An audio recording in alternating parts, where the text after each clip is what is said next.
The Invisible Son Part 2. When I walked back into that waiting room, my family was exactly where I left them. Daniel scrolling his phone, Mark is talking quietly to his wife on a call, my mother holding a tissue.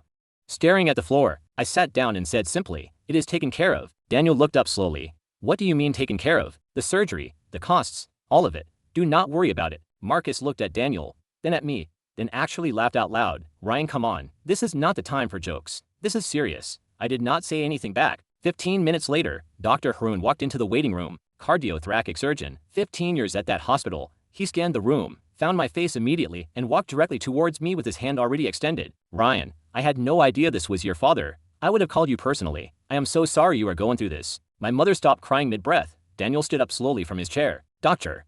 Haroon turned to face my family and said, these are his exact words. "I will never forget them. Your brother has been one of the most significant donors to this hospital's cardiac unit for the last 4 years. 3 fully equipped operating theaters. Medical equipment. Research fellowships for our junior surgeons. We named an entire wing after his foundation last year. I assumed you all knew." The room was completely silent. "We will be handling your father's procedure at no cost whatsoever. It is genuinely the least we can do. Ryan, whatever your father needs, you call me directly, anytime." He shook my hand one more time and walked back through the doors. I have never heard my family that quiet in my entire life. Marcus said quietly, "What foundation?" So I told them, the software platform I built from my apartment in 2018. Just me, a laptop, and a problem I wanted to solve, was acquired by a larger company in 2022 for a number I will keep to myself. I stayed on as CEO of the acquiring company. Fully remote. Same apartment. Same laptop. Same so-called pajamas Daniel used to joke about. My mother said, "Why did you never tell us?" And I told her the truth. I wanted to see who I was to this family without any of it. I wanted to know if the calls on my birthday were because they loved me or because of what I could offer.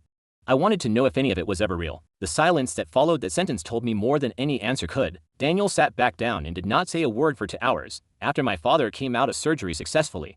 After the dust started to settle, it was Sophia who came and found me sitting alone in the hospital cafeteria at midnight. She did not mention the money. She did not say she always knew I would make it.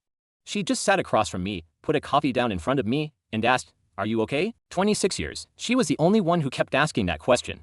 I looked at her across that cafeteria table and I thought, this is the only person who ever showed up for me when I had nothing to show. What happened between me and Sophia after that night is not something I planned. She is not my blood relative. She was family through my uncle who passed 8 years ago.